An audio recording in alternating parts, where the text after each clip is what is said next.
What is up, YouTube? My name is Wilfred Hilario. I am new to this, so don't roast me too hard, but I have decided to open up a YouTube channel and showcase my work, I guess you could say. I've been working on jet skis, cars, trucks, boats, whatever, for a really long time now, and I just decided, why not put the knowledge that I have on YouTube for everyone. Today we'll be working on a 1998 Kawasaki STX1100 jet ski. It had low compression, so I decided. It kept shutting off at full throttle, so I decided to build the carburetors. But then I went down the rabbit hole, took off the cylinder, and then just ended up pulling the whole engine out. So I am going to record myself as best as possible doing the job. And first, I need to clean my garage because this place is a mess. So I'm gonna do this first, and then we'll get back to the jet ski. All right, so the shop is cleaned up for the most part. At least I can walk around in here. This is it. It's a 1998 Kawasaki STX 1100. It's a 3-cylinder. I've already done some of the work, like I said before, so just a quick rundown of how I did it. I know I should have recorded it, but I wasn't thinking. But anyways, so when I bought it, it was run and drive.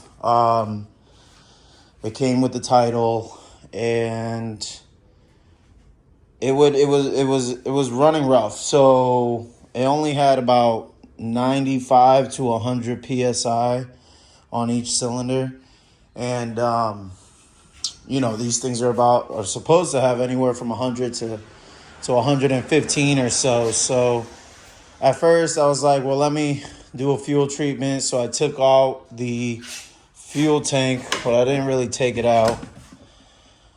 I just left it in there, unstrapped all this, undid all the wiring, and drained it out as much as I could with a pump, pumped out the fuel, and then whatever was left, I flipped it and ran water through it and had it come out the back to a catch that I had. Put everything back together, cleaned it up, and then I ran some seafoam through it. It was running really good. It idled well, but still, when you gave it full throttle, it was dying out. It would just die. So I had enough of it.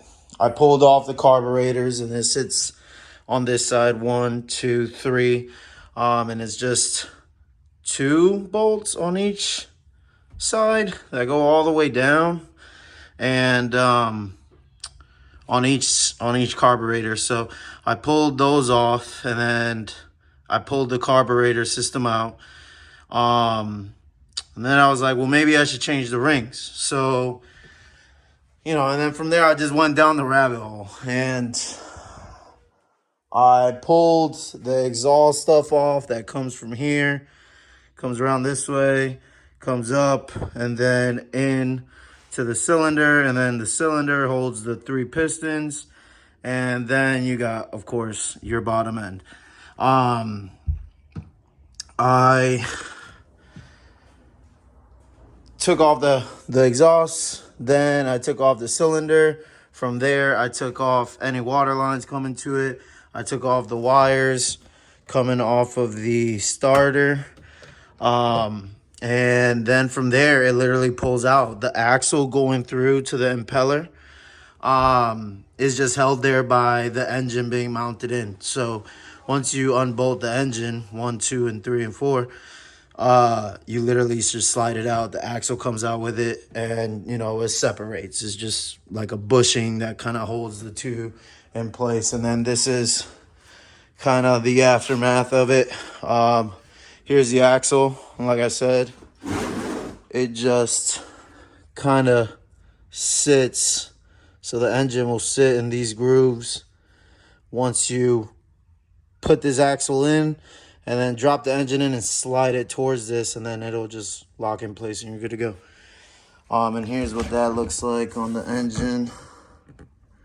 So it's a 3-banger. I'm not gonna do the bottom end. I think the bottom end is good. I did measure it and measured out pretty well. So I cleaned everything up already, and I cleaned up the reed ports. I cleaned up the cylinders, or the cylinder, and I'm gonna do a hone. I already did a little bit of a light hone on this one. So you can see it looks better than these guys. So, like, you don't have to pay a shop to do a hone. A hone is pretty easy to do. You can do it yourself. If I could do it, you could do it. Here's the old stuff. Now, people were telling me that these don't look too bad, but I'd rather be safe than sorry. Especially if I may sell this in the future, or if I decide to rent the jet ski out down the line. You know I got good parts. I also decided to take out the cluster because you can't see anything through it. The UV lens or whatever it is trashed. So you can't really see when it's on. It still turns on and it works, but you can't see nothing out of it. So there's a shop in Florida. I forget what town, but I'll put it in the description. Their website, savethegauge.com. I'll double check that, but I'll have it in the description for you. You can call them, tell them what you need. You can mail this out to them, and they will completely refurbish the screen, and it'll be good as new. As long as it turns on. I don't think they work on any electronics. But I'm pretty sure all they do is screen work, and they make your screen work again. So, today's video, we're just going to do hones for now. And then I'm waiting on parts. When the parts come in, we'll do a reveal of everything and show you how the install process is going to go. So what I'm going to use to do this hone, I am going to use all-purpose, 3-in-1 all-purpose oil to keep the motor lubricated. Going to use this engine honer. Pretty cheap. I mean, I bought this for $20-30 at Harbor Freight. I'm not sponsored by nobody, by the way. I just like their tools, and they always got everything I need. And then we're gonna use a hammer drill, and that's all you need. So I'm gonna set this up. I'm gonna get ready, and we'll be back. All right, so we got the tool set up. Essentially, just looks like this. There's an adjuster here, right here, this guy. The tighter you go, the tighter this will be up against the walls. The looser you go, the looser this will be up against the wall. So depending how much you want to hone it, you know, you go tighter or looser on this guy by adjusting this bolt. It says that you want to do medium speed, and then you want a consistent up and down feed. There's no real time frame of doing it. I'm just kind of eyeballing it. You know, I'm not a professional. I'm just a guy that likes building stuff. So we're gonna run it and see how it comes out.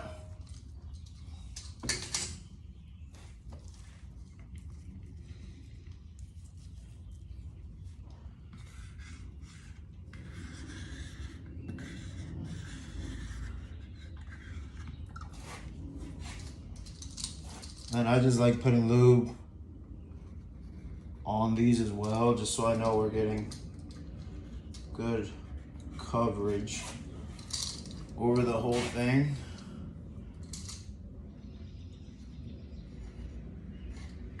Everything's nice and lubed up. So from here, I'm gonna tighten it up a little bit.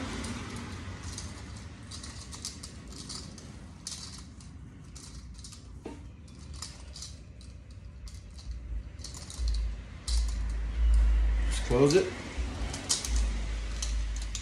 feed it in, and then just trim.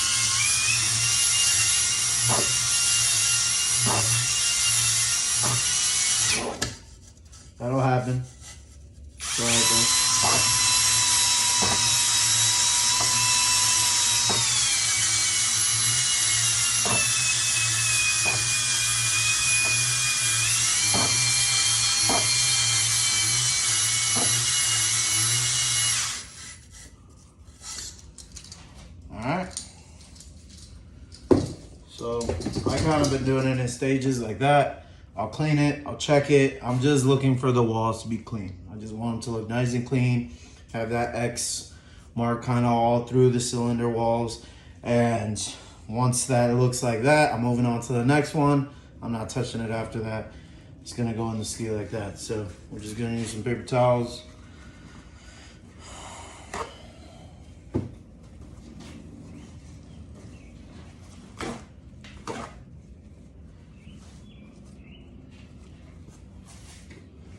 I don't have any brake cleaner right now, so I'm just gonna use some rubbing alcohol. Like I said, don't judge me.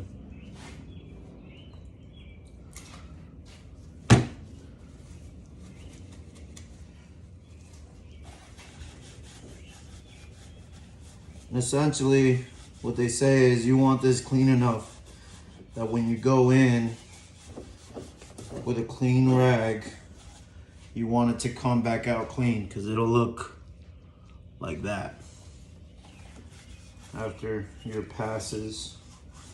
Just rub it in there, clean it real good.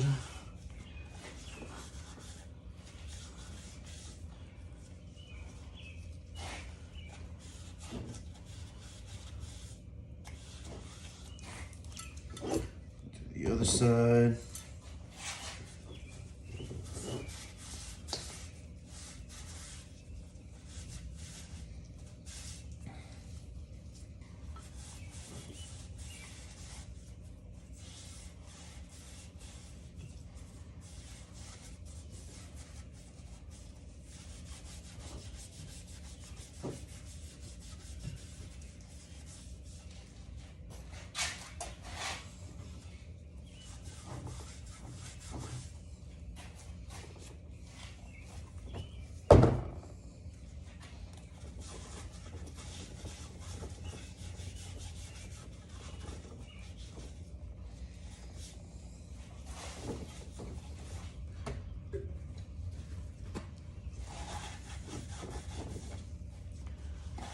So essentially, once you get in there, you know, you'll still get some a little bit. So you want to keep going until it's super clean. That rack comes out nice and clean.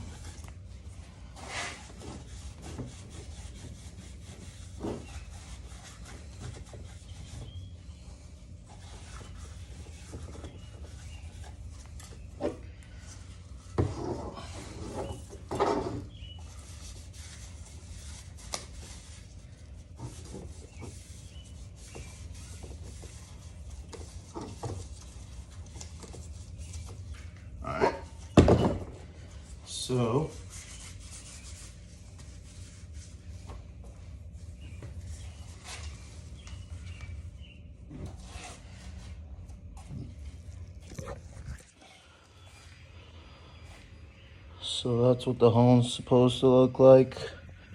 There's still some marks like right there, but it's really smooth. I mean, it ain't gonna come out perfect. I'll probably go over it one more time, put a little bit more tension on the honing tool, but I think I'm pretty happy with it. And then we just got to do these other ones. You know, there's no deep scarring, so, you know, if you got a deep scar through all these cylinders, you probably just want to replace the whole unit. The reason I'm doing it is because there's no deep scarring. I took it out before the engine had a chance to blow up. So luckily I was smart enough to do that. So I'm gonna go ahead, I'm gonna rehome this one and just move on with the rest of them.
So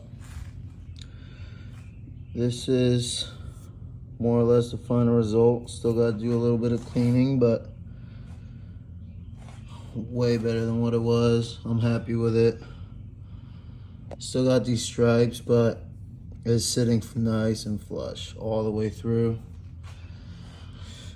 I don't think I need to do any more, because I don't really want to widen this out too much. Just remember, every time you're doing a revelation, you're taking another layer off of this wall, just the slightest bit, but still a layer. So that's it for now, guys. Next time we're gonna work on a CDI box. This is where your electricals are. On this one, these little ports came broken. So basically all of them, it's 7. So we're gonna replace all of those, get that box done. Then we'll end up installing pistons, seals, reeds, the cylinder. Then we're gonna rebuild the carburetors and slap it all back together. If you like the video, make sure you subscribe and like the video, please. It helps out the channel a lot. Just one last note, I'm not doing this for myself or for fun. I'm doing this for my family. I got a baby on the way, right? So I kind of want to document like the work I do and the hard things I do, just so he grows up with a mentality of, you know, we got to work for what we want. So I'm sharing it with you guys. So if you can like and subscribe, I'd appreciate it very much. Thanks, guys. Have a nice day. Peace.